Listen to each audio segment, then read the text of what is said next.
Saudara-saudaraku yang terkasih di dalam Tuhan, sebagai negara Indonesia yang majemuk, yang terdiri dari berbagai suku, bangsa, dan agama, seharusnya sikap toleransi itu sudah menjadi lifestyle, ya, gaya hidup dari seluruh masyarakat Indonesia.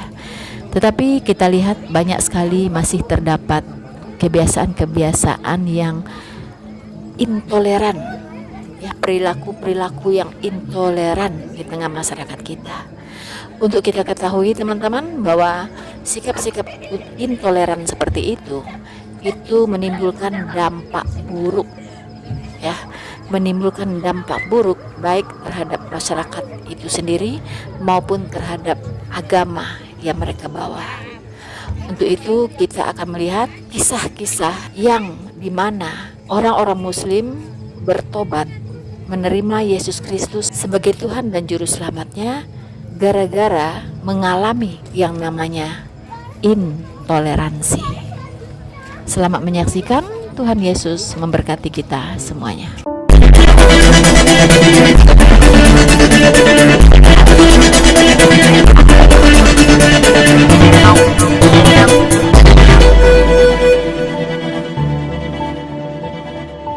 Saudara-saudaraku dimanapun Anda berada yang terkasih di dalam Tuhan kita Yesus Kristus, selamat datang di channel Noverina Solihin.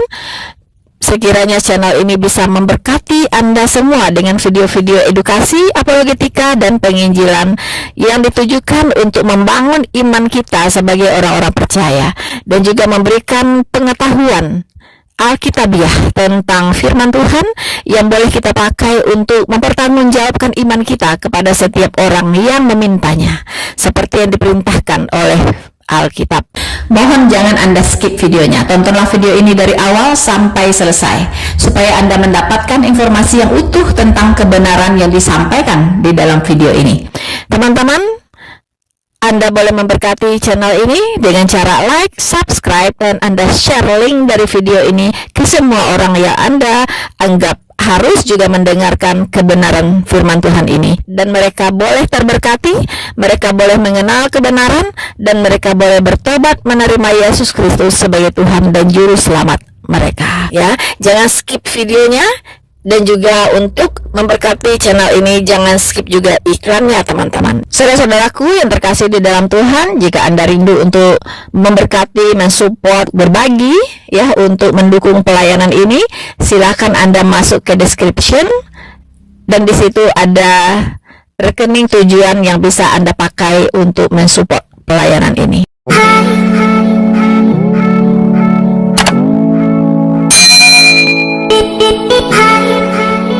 Jadi ada ceritanya ini Bang. Jadi karena mamahnya itu terlalu ikut campur masalah keluarga saya, yang dia aja harus sembahyang terus kan saya takut anak saya diambil juga gitu loh Bang. Karena kesepakatan kita itu anak-anak ikut aku gitu loh. Kesepakatan kita, aku bilang ya udah, tapi anak-anak ikut aku ya. Dia mengiyakan, iya silakan ajari mereka agama yang benar kata dia. Jadi anak aku tuh aku pesantrenin, aku sekolah Islam, sampai akhirnya anak sekecil itu tuh dibully Bang. Aku nggak tahu aku salah masukin. Dibully kenapa? Jadi aku masukin dia ke sekolah Muslim Bang, bukan yang umum, bukan, tapi bener-bener sekolah Muslim, ya kan? Yang dimana ibu-ibu yang datang juga jilbaban panjang, cadaran kayak gitu-gitu, ya kan? Nah tapi mungkin casing anakku tuh kan berbeda ya Bang ya. Apa ini? Fisiknya Chinese banget. Chinese banget ya. Nggak ada yang mirip aku banget gitu. Lebih ke Chinese ikut papa ya. Bapaknya semua gitu kan. Nah, anak aku ini yang paling besar itu kan berdua tuh sekolah ya kan. Yang anak yang itu kan masih bayi gitu. Nah, jadi anak pertama sama ketiga tuh bedanya 5 tahun gitu. Jadi ini masih belum inilah. Nah, yang dua anak ini tuh aku sekolahin di sekolah Muslim Bang. Ada fotonya juga, nanti aku liatin. Nah, terus udah gitu, dia tuh mendapat perlakuan yang nggak nyaman. Sampai anakku tuh pernah bilang gini Bang, Mama artinya bangsat apa ya? Nanya gitu loh, kenapa? Itu aku sering dikasih tahu katanya, Koko bangsat. Maksudnya pakai nama ya, tapi aku samarin nama anakku ya, Koko katanya gitu. Terus aku sering dibilang apa, Cina kok sipit katanya, apa Islam kok sipit katanya gitu. Sipit, dasar Cina katanya gitu. Oh, dikatain etnisnya berarti ya. Jadi dihajar terus itunya. Oke. Dan aku sembunyikan itu dari suamiku. Karena kan nggak cerita. anak-anakku kan deket sama aku. Karena aku yang nganter, Bang. Dia kan kerja. Ya kan? Aku yang nganter. Nah, waktu itu ada timing di mana aku itu arisan. Jadi aku nggak bisa jemput anakku. Dia yang jemput. Dia melihat semuanya. Oh. Jadi dia lihat anakku tuh di pojokan sendiri lagi main tanah. Sedangkan harusnya kan di dalam kelas, masih jam pelajaran gitu loh.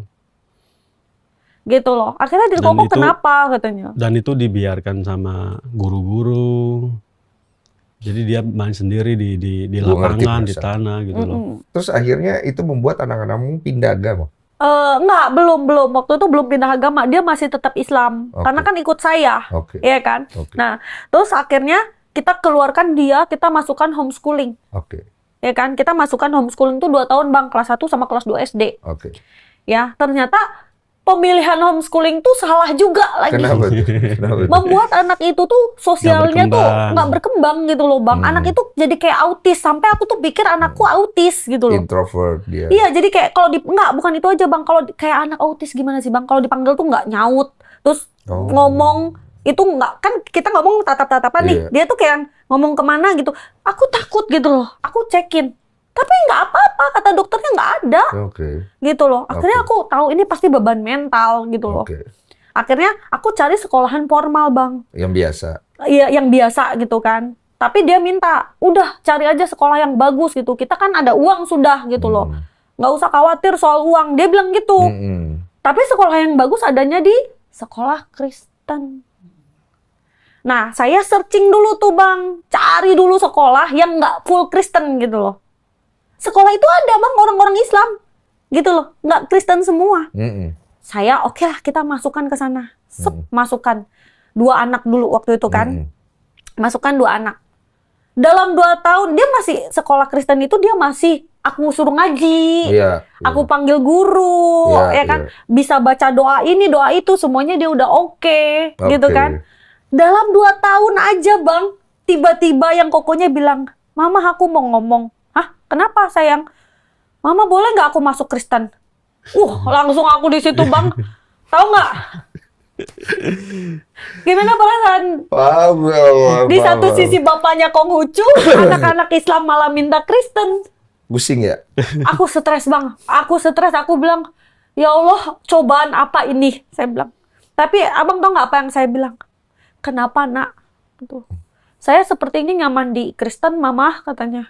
Kenapa dia nyaman di Kristen? Aku nggak tahu, aku nggak mau karena aku udah kayak gitu loh, kayak dilempar sama batu besar dari gunung itu dikemplokin kepala aku gitu loh. Aku cuma nangis tapi aku nggak di depan anakku gitu loh. Aku berusaha tegar di depan anakku. Terus aku nggak tahu kenapa tiba-tiba aku ngomong gini, sayang, bagi Mama agama itu bukan paksaan, agama itu bukan warisan. Kalau kamu memang benar-benar meyakini Kristen sebagai agamamu, Mama ikhlaskan kamu. Tapi di situ saya nggak nangis, Bang. Baru di sini. Dan anak lu bisa nonton loh. Saya cuma mau bilang, kalaupun endingnya saya nggak bisa membawa mereka ke satu nakoda yang sama, anak-anak Mama, kamu tetap matahari Mama, kamu tetap jiwa Mama, kamu tetap segala-galanya bagi Mama. Mama hidup hanya karena kalian. Beban juga ya buat udah nggak bisa panggil Ko Agun sih. Muaj, beban juga buat Pak Muaj ya sekarang ya, pasti ya. Ya, kalau saya sih percaya sama Allah, berdoa aja lah sama Allah, minta sama Allah sih. Karena ya ini sudah terjadi gitu. Iya, betul. Udah jalannya begitu. Betul, dijalanin aja udah. Iya, dan tidak bisa juga kita bersikap lebih daripada itu karena hanya akan memperkeruh dan memperburuk semuanya ya. Saya juga gak mau anak-anak nanti anggapannya mama papa setelah hijrah mualaf apa gini kok jadi keras sama mereka. Aku gak mau gitu. Iya, karena nanti kesannya Islamnya jadi Islam yang keras. Jadi takutnya nanti selama yang waktu kecil mereka alami ternyata orang tuaku juga begitu. Kita itu mau, bahaya. Dan agama itu kan sensitif sekali. Betul. Bahkan aku sempat bilang sama anak-anak. Ya kemarin kan sempat ada debat-debat juga sedikit sama bapaknya kan. Kita bukan lagi ngomongin itu.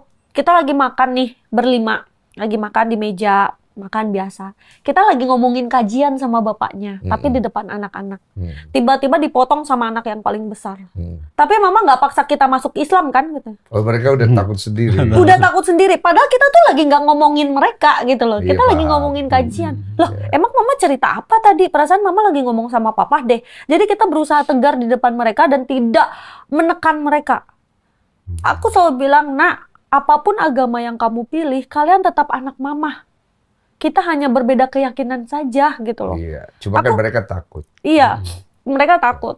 Terus, tapi aku ada pernah bilang juga, walaupun kalian boleh memilih apa yang kalian yakini, tapi boleh kan mama papa berharap gitu loh. Cuma kan permasalahannya adalah mereka terluka. Mereka terluka oleh sesuatu yang disebabkan oleh oknum kalau istilah saya. Betul, oknum itu bang. Bukan agamanya, Bukan. tapi oknumnya. Oknum. Dan banyak oknum-oknum seperti ini beredar bukan hanya di dunia nyata, tapi di sosial media. Betul. Bahkan kalian saya yakin pasti banyak sekali dihujat karena anak kalian berbeda keyakinan dengan kalian. Seolah-olah kalian orang tua yang tidak bertanggung jawab terhadap Betul, itu. itu betul.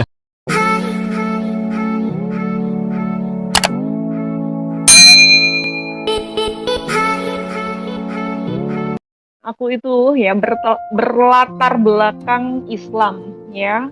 Hanya saja aku itu orangnya cuek teman-teman sama yang namanya keselamatan karena nggak paham. Mikirku gini, orang Islam pasti masuk surga ya. Jadi aku tidak terlalu mementingkan hal-hal yang kayak yaudahlah gue orang Islam pasti gue masuk surga. Dan pada saat itu aku itu orangnya fanatik teman-teman ya. Karena memang sudah didoktrin oleh keluargaku, di situ ada timbul kebencian terhadap non-Islam, ya. Mungkin nggak semua orang Islam begitu, mungkin sebagian ada yang toleransi. Kalau aku itu memang benar-benar non-toleransi, karena aku merasa bahwasannya aku yang paling benar, aku yang paling ya benar lah istilahnya gitu. Pasti aku masuk surga, mereka itu tidak. Mereka itu tidak bisa mencium bau surga. Nah jadi aku tuh kayak ngerasa gimana ya, fanatik gitu. Sekolahku juga SMK Muhammadiyah waktu itu, di sekolah SMK Muhammadiyah. Dan aku masuk sekolah ke situ karena nenek aku pengen aku tuh memperdalam iman Islamku gitu. Dan aku karena aku orang Islam ya aku masuk ke situ ya teman-teman. Dan kebetulan sekolah aku itu deket dengan gereja. Kan kalau ada tilangan motor itu pasti aku lewat jalan-jalan kampung ya teman-teman. Dan aku tuh sering lewat di depan gereja.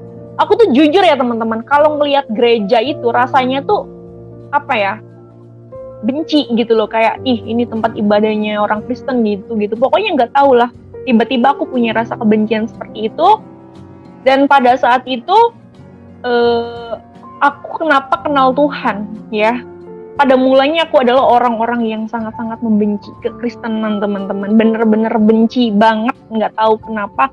Lihat orang pakai salib ya. Lihat orang pakai salib aja kayak gitu. Ya mungkin nggak semuanya, ini aku ya. Tapi bener, aku tuh salah satu orang yang sangat-sangat intoleransi. Apalagi orang Kristen teman-teman. Wah sangat-sangat benci. Sampai sekarang aja saya nggak nyangka saya bakal jadi orang Kristen, saya bakal jadi pengikut Kristus, nggak nyangka teman-teman ya. Pada saat itu Tuhan memberikan kesempatan untuk saya mengenal Tuhan Yesus. Benar teman-teman ya, memang mengenal Tuhan Yesus itu luar biasa ajaib teman-teman. Dan itu ya bukan saya aja, teman-teman saya murtadin, mereka ya bertobat karena mereka memiliki pengalaman dengan Tuhan. Mungkin untuk kalian yang belum merasakan jamahan Tuhan, belum merasakan Tuhan menjamah kita secara real, mungkin kita nggak akan percaya ya teman-teman. Tapi Tuhan Yesus adalah Allah yang hidup, Allah yang benar teman-teman ya, Allah yang maha perkasa ya teman-teman, Allah yang hadir karena Yesus Kristus adalah Allah yang hidup, Allah yang memang maha hadir. Dan itu aku ulang-ulang teman-teman, karena memang tidak ada Allah seperti Yesus ya teman-teman ya. Pada saat itu Tuhan kasih kesempatan untuk saya mengenal kebenaran lewat teman saya teman-teman. Dia itu notabene itu Kristen. Aku tuh nggak tahu kalau dia itu orang Kristen teman-teman. Pada saat itu masalah itu terus aja gitu dalam hidup aku, nggak berhenti gitu. Aku kehilangan nenek aku, kehilangan mama aku, meninggal dunia ya teman-teman. Disusul lagi gitu, masalah lain, suamiku nikah lagi, dan di situ aku shock. Dan entah kenapa aku pada saat itu aku mau bunuh diri teman-teman, karena memang nggak tahan gitu sama cobaan yang terus-terusan gitu. Apalagi aku anak yang mungkin dari kecil itu nggak pernah merasakan kebahagiaan, terus udah dewasa pun nggak pernah aku merasakan kebahagiaan. Wah, jadi aku di situ merasa aku mau mati aja gitu. Tapi Tuhan itu baik ya teman-teman. Tuhan mengirimkan saya teman Kristen. Tapi aku nggak tahu kalau dia itu Kristen. Setelah aku tahu dia Kristen, aku tanya, apa kamu Kristen? Aku bilang begitu. Kok kamu tahu? Iya, tadi ibu kamu bilang lagi kebaktian. Oh iya, aku Kristen, emang kenapa? Di situ rasa timbul benci gitu, kayak pokoknya gue harus ninggalin dia nih. Aku nggak mau punya temen orang Kristen gitu. Tetapi ketika aku merenung gitu, oh jangan begitu. Teman aku itu baik gitu. Dia itu apa ya namanya? Terus aja menyemangati aku ketika aku lagi terpuruk, ketika aku lagi jatuh, ketika aku lagi butuh seseorang. Dia itu nyemangatin aku teman-teman. Tetapi timbul rasa apa ya namanya jahat gitu, kayak pokoknya aku harus masukin dia ke agama Islam ya, karena agama Islam itu agama yang diridhoi Allah ya. Itu kan aku dulu sebelum mengenal kebenaran. Dan setelah itu aku optimis, aku ngajarin dia Islam tuh begini. Dia itu cuman senyum aja gitu. Kamu tuh kenapa sih kok senyum aja, kata dia gitu. Ya udah, aku mah toleransi aja gitu. Nah, pada saat itu lambat laun ada video TikTok ya viral, itu video Palestina sama Israel yang apa ya namanya, yang berperang itu ya teman-teman, kan itu viral banget itu. Nah, terus aku orang Islam pasti aku berpihak kepada Palestina ya, karena Palestina adalah tempat tegaknya khilafah umat Islam dan Israel adalah bangsa pilihan ya. Pasti dia berpihak kepada Israel. Di situ ada perang teman-teman, perang cekcok lah istilahnya gitu. Aku ngebela Palestina, dia ngebela Israel. Pokoknya kata-kata kotor itu keluar saking keselnya teman-teman. Tapi dia tuh kayak sabar gitu. Kamu tuh kenapa sih bukannya marah-marah malah sabar? Gak apa-apa, aku gak boleh marah, Tuhanku nanti marah ke aku. Kalau aku gak maafin kamu, nanti Tuhan gak maafin aku. Aku tambah penasaran, maksudnya ini ajarannya gimana sih orang Kristen itu gitu. Terus dia bilang, kamu tuh kenapa? Aku bilang gitu, selalu mengandalkan Tuhan kamu, selalu memuji-muji Tuhan kamu. Tuhan kamu lo cuma nabi, kan gitu kan. Kata dia, kalau memang Yesus Kristus nabi, kenapa Yesus berkata, akulah jalan kebenaran, akulah terang hidup, akulah kebangkitan. Karena aku belum punya Alkitab, aku nggak paham teman-teman maksudnya apa gitu. Dan ketika itu ada rasa timbul penasaran, aku pengen kenal Tuhan Yesus, tapi menolak, nggak mau. Pokoknya aku harus masukin dia ke agama Islam. Tapi dia tuh kekeh banget teman-teman, kuat banget. Malah di depan aku dia tuh apa ya namanya, memuji-muji Tuhannya terus. Apa sih hebatnya Tuhan Yesus? Aku bilang begitu kan sama dia. Kata dia, Tuhan Yesus itu ya Tuhan yang sangat-sangat luar biasa ya. Oleh karenanya aku memiliki keselamatan gitu, dan aku damai sejahtera. Aku semakin penasaran. Terus aku bilang sama dia gini, ya udah, tunjukin kalau memang Tuhan Yesus adalah Tuhan yang hidup, Allah yang benar ya. Kalau memang Tuhan itu adalah Tuhan dan juru selamat manusia, tunjukin ke aku. Aku tantang Tuhan pada saat itu, teman-teman. Dengan emosi, dengan nada tinggi. Dia sampai, iya kamu benci nggak apa-apa, tapi jangan menghujat ya. Karena apa namanya, menghujat Roh Kudus itu dosanya tuh nggak bisa diampuni. Alah, nggak. Pokoknya aku mau tahu siapa Yesus Kristus. Kalau memang Yesus itu adalah Tuhan, coba datang ke mimpi aku gitu, teman-teman ya. pada saat itu malamnya aku tantang Tuhan nih ya. Jam 5 teman-teman, itu masih cekcok aku sama temen aku sampai jam 5, bayangin ya. Jadi bangun tidur, telepon, terus ribut lagi. Aku bilang, udah pokoknya dia tuh terus bilang gini, ya udah mana mukjizat nabi kamu, mana mukjizat nabi kamu. Dia tuh tanya-tanya teman-teman. Pas aku baca Al-Quran itu kan mukjizatnya itu membelah bulan ya teman-teman, sama itu Al-Quran ya, itu mukjizat terbesar. Dan di hadis ada sih ya, air keluar dari sela-sela jari atau apa.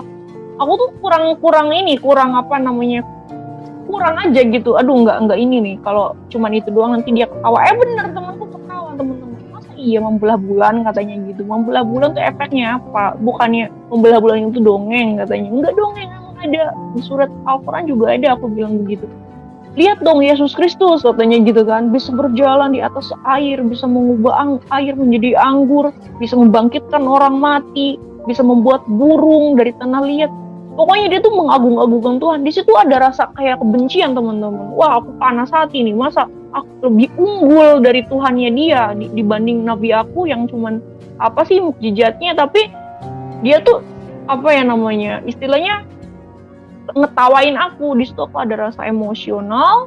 Waktu itu aku buka Google teman-teman, karena nggak ada jalan lain, gue mau nanya sama siapa gitu. Aku buka Google, aku ketik ya, mukjizat Nabi Muhammad. Ternyata teman-teman luar biasa, haleluya, puji Tuhan ya. Tuhan Yesus menjamah saya teman-teman dan memperlihatkan firman yang luar biasa teman-teman ya. Pada Matius pasal 28 ayat 18 sampai 20. Kepadaku telah diberikan segala kuasa di surga dan di bumi, ya. Jadikanlah semua bangsa muridku dan baptislah mereka dalam nama Bapa, Anak, dan Roh Kudus, dan ajarlah mereka melakukan segala sesuatu yang telah kuperintahkan kepadamu. Dan ketahuilah, aku menyertai kamu senantiasa sampai kepada akhir zaman. Aku tambah bingung teman-teman. Bukan tadi ngetik mukjizat Muhammad, mukjizat Nabi Muhammad gitu ya. Oh, yang keluar Matius pasal 28 ayat 18 sampai 20. Wow. Terus aku itu kan orangnya kan nggak pernah apa ya namanya, tahu firman Tuhan ya. Aku nggak pernah baca firman Tuhan. Aku baca Yesus mendekati mereka. Nah di situ, wah berarti ini Tuhan Yesus loh yang ngomong. Aku bilang gitu, Yesus mendekati mereka dan berkata, kepadaku telah diberikan segala kuasa di surga dan di bumi. Aku sedikit bengong waktu itu gini. Berarti Tuhan Yesus itu berkuasa di langit dan di bumi. Makin bingung lagi, aku baca ke tengah. Jadikanlah semua bangsa muridku dan baptislah mereka dalam nama Bapa, Anak, dan Roh Kudus. Wow, Yesus Kristus menyuruh murid-muridnya untuk membaptis, ya. Terus aku baca lagi ke bawah. Kamu senantiasa sampai kepada akhir zaman. Wah, aku kaget teman-teman. Aku bingung juga, kaget juga, shock juga, pokoknya campur aduk pada saat itu. Tapi kok aku kayak meneliti lagi karena penasaran. Intinya Yesus berkuasa ya. Yesus menyuruh murid-muridnya untuk membaptis, untuk menjadikan semua bangsa murid Tuhan ya. Terus aku pas baca ke bawah, aku akan menyertai kamu. Bingung. Berarti Yesus Kristus datang ke dunia yang kedua kali untuk menyertai orang-orang percaya. Aku harus dibaptis, kataku begitu. Gimana dengan nasib aku gitu loh? Bukankah yang dibaptis hanya orang Kristen, sedangkan kita orang Islam itu nggak dibaptis? Pokoknya aku harus dibaptis ya, karena aku percaya Yesus Kristus akan datang kedua kali teman-teman ya. Tetapi beda apa ya namanya, ceritanya beda. Kedatangan Yesus yang kedua kali itu beda. Kalau di Alkitab ya, Yesus akan datang kedua kali dan menyertai orang-orang Kristen, orang-orang percaya. Berbeda dengan di sebelah teman-teman. Kenapa aku lebih percaya kepada Yesus, pada firman ini, Matius pasal 28 ayat 18 sampai 20? Karena ini Yesus sendiri yang berkata, dan itu disaksikan oleh 500 orang. Pada saat itu juga, karena aku tahu ya, Yesus berkata, aku berkuasa di surga dan di bumi. Aku berkata dengan lantang, ya Tuhan, aku mau mengikutimu. Ya, aku mau mengikutimu. Dan pada saat itu aku terus merenung ya teman-teman. Aku baru tahu ternyata Yesus Kristus itu berkuasa di surga dan di bumi. Aku telepon temanku, aku mau bertobat, aku bilang begitu. Aku mau mengikut Tuhan Yesus. Kenapa kamu kok tiba-tiba nangis-nangis kayak gitu? Aku teman-teman nggak pernah nangis sekencang itu. Air mata ya keluar tidak henti-henti teman-teman. Rasanya itu damai, sejahtera, dan sukacita. Aku merasakan jamahan Roh Kudus luar biasa teman-teman. Kata teman aku, kamu kok nangis? Iya, aku mau bertobat, aku mau ikut Tuhan Yesus. Dia bingung, kenapa? Bukannya kamu ngehujat semalam, kamu menghina Tuhan Yesus, kamu tantang-tantang Tuhan Yesus. Iya, aku mau ikut Tuhan Yesus, kenapa? Dia bingung teman, tapi aku nangis terus gitu loh. Dia bingung, kenapa kamu jangan nangis dulu, jelasin yang benar katanya gitu.